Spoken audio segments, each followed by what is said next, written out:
ನಂದು.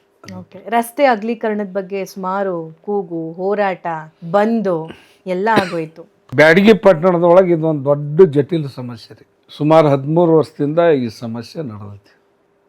ಹೋದ ಸಂದರ್ಭದೊಳಗೆ ಅವಾರ್ಡ್ ಆಗಿ ದುಡ್ಡು ಬಿಡುಗಡೆಯಾಗಿ ನೋಟಿಫಿಕೇಶನ್ಗೆ ಅಗಲೀಕರಣ ಆಗಬಾರ್ದು ಅಂತಕ್ಕಂಥ ಕೆಲವೊಂದು ಅಲ್ಲಿ ಮಾಲಕರು ಸ್ಟೇ ತಂದದ್ದಕ್ಕೆ ಅದು ಸುಮ್ಮನೆ ಹಾಗೆ ಹೆಲ್ಡಪ್ ಆಯ್ತು. ಸ್ಥಳೀಯವಾಗಿ ಇಲ್ಲಿಯ ಸಂಘಟನೆಗಳು ಕೆಲವೊಂದು ಬ್ಯಾಡಗಿ ಪಟ್ಟಣದಲ್ಲಿರ್ತಕ್ಕಂಥ ಸಂಘಟನೆಗಳು ರಸ್ತೆ ಅಗಲೀಕರಣ ಆಗಲೇಬೇಕಂತೇಳಿ ಹೋರಾಟ ಮಾಡ್ತಕ್ಕಂಥ ಹೋರಾಟಗಾರರು ದೊಡ್ಡ ಪ್ರಮಾಣದಲ್ಲಿ ಬ್ಯಾಡಗಿ ಪಟ್ಟಣ ಬಂದ್ ಮಾಡಿ ವಾರಗಂಟ್ಲೆ ರಸ್ತೆ ಬಂದ್ ಮಾಡಿ ಅಗಲೀಕರಣಕ್ಕೆ ಅಲ್ಲಿ ಇರ್ತಕ್ಕಂಥ ಸ್ಥಳೀಯವಾಗಿರ್ತಕ್ಕಂಥ ಜಾಗದ ಮಾಲಕರು ಮತ್ತು ಹೋರಾಟಗಾರರ ಮಧ್ಯದೊಳಗೆ ನಮ್ಮ ಜಿಲ್ಲಾಧಿಕಾರಿಗಳು SP ಅವರು ಬಂದು ನಿಂತ್ಕೊಂಡು ಅವ್ರನ್ನೂ ಮನಸ್ಸು ಒಪ್ಪಿಸಿ ನಮ್ಮನ್ನು ಒಪ್ಪಿಸಿ ಎಲ್ಲರನ್ನೂ ಒಪ್ಪಿಸಿ ನಾವು ಅವ್ರ ಕೂಡ ಅದನ್ನು ರಾಜಿ ಮೂಲಕ 33 ಫೂಟು ಅಗಲೀಕರಣ ಅಂದ್ರೆ 66 ಫೂಟು ಅಗಲ ಮಾಡ್ತಕ್ಕಂಥದ್ದು ರಸ್ತೆ ಮಾಡ್ಕೊಂಡು ಹೋಗ್ಲಿಕ್ಕೆ ನಮ್ಮದು ಒಪ್ಪಿಗೆ ಐತಿ ಅಂತೇಳಿ ಅವತ್ತು ಅವರು ಕೂಡ ಘೋಷಣೆ ಮಾಡಿ ಎಲ್ಲರೂ ಕೂಡ ಒಪ್ಪಿಗೆ ಮಾಡಿ ಎಲ್ಲರೂ ಕೂಡ ಸಿಹಿ ತಂದು ತಿಂದು ಸರಿ ಅದು ಓಕೆ ಆಗಿತ್ತು. ಮುಂದೆ ರಸ್ತೆ ಅಗಲೀಕರಣ ಆದ್ನಪ್ಪ ಅಂದ್ರೆ 6 ಮೀಟರ್ ಸೆಟ್ ಬ್ಯಾಕ್ ಬಿಡಬೇಕು ಅಂತಕ್ಕಂಥದ್ದು ಒಂದು ನೇಮ್ ಐತಿ ರಾಜ್ಯ ಹೆದ್ದಾರಿಯಿಂದ.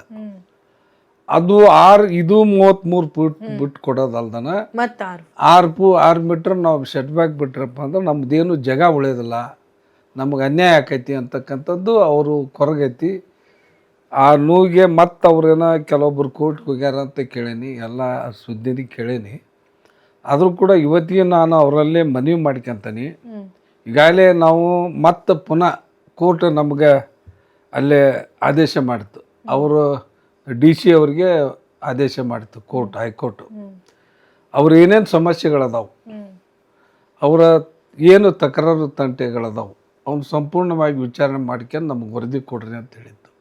ಅದನ್ನು ಕೂಡ DC ಅವ್ರು ಮಾಡ್ಯಾರ. ಮತ್ತು ಅದ್ರ ಜೊತೆಗೆ ವರ್ತುಲ ರಸ್ತೆ ಮಾಡ್ರಿ ಅಂತಕ್ಕಂಥದ್ದು ಅವ್ರ ಮೂಲ ಬೇಡಿಕೆ. ಆ ವರ್ತುಲ ರಸ್ತೆ ಬಗ್ಗೆ ಅದನ್ನು ಕೂಡ ನೋಡ್ಕೊಂಬಂದರು DC ಅವರು.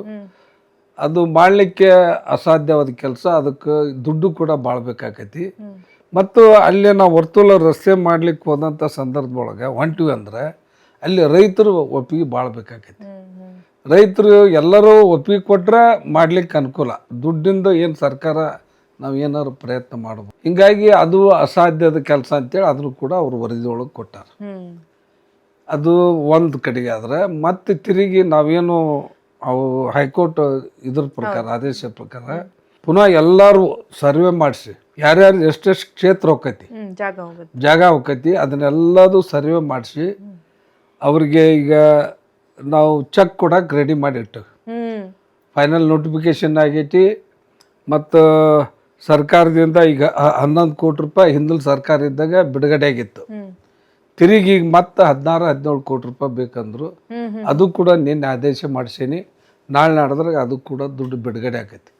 ಒಟ್ಟು 23-24 ಕೋಟಿ ರೂಪಾಯಿ ಏನು ಜಾಗ ಕಳ್ಕೊಂಡಿರ್ತಕ್ಕಂಥವ್ರಿಗೆ ಎಲ್ಲರಿಗೂ ಕೂಡ ಪರಿಹಾರ ಕೊಡಲಿಕ್ಕೆ ಎಲ್ಲ ದುಡ್ಡು ನಮ್ಮ ಕಡೆಗೆ ಐತಿ. ಆ ದುಡ್ಡು ಬಂದ ನಂತರ ಕೋರ್ಟ್ನಾಗ ಇನ್ನೂ ಕೇಸ್ ಐತಿ. ಅದು ಕೋರ್ಟ್ನಾಗ ಅವ್ರೇನು ಹೇಳ್ಯಾರ ಅಂದ್ರೆ ಅವ್ರಿಗೇನು ಕೊಡ್ತಕ್ಕಂಥ ಪರಿಹಾರ ನಿಮ್ಮ ಹತ್ರ ರೆಡಿ ಇದ್ನಪ್ಪ ಅಂದ್ರೆ ನೀವು ಮುಂದೆ ಬರ್ರಿ ಅಂತಕ್ಕಂಥದ್ದನ್ನು ಅಲ್ಲಿ ಅವರು ಅಲ್ಲಿ ಹೋಗ್ಬೇಕು. ಅಲ್ಲಿ ಅವರು ಆಗಿಂದಾಗ ನಮ್ಮ ಕೆಲಸ ನಾವು ಚಾಲು ಮಾಡ್ತೀವಿ. ಅವ್ರಿಗೆ ಚೆಕ್ ಕೊಟ್ಟು ನಮ್ಮ ರಸ್ತೆ ಅಗಲೀಕರಣಕ್ಕೂ ಕೂಡ ನಮ್ಮ ಜಿಲ್ಲಾ ಉಸ್ತುವಾರಿ ಸಚಿವರು ಶಿವಾನಂದ ಪಾಟೀಲ್ ಅವರು ಕೂಡ APMC ಅನುದಾನದಾಗ ದುಡ್ಡಾಗ ರಸ್ತೆ ಅಭಿವೃದ್ಧಿ ಮಾಡಕ್ಕೆ 10 ಕೋಟಿ ರೂಪಾಯಿ ಈಗಾಗಲೇ ಅನೌನ್ಸ್ ಮಾಡ್ಯಾರ. ರಸ್ತೆ ಮಾಡಕ್ಕೆ ಪರಿಹಾರ ಕೊಡಕ್ಕಲ್ಲ, ಪರಿಹಾರ ಕೊಡಕ್ಕೆ ಆಲ್ರೆಡಿ ರೆಡಿ ಐತಿ.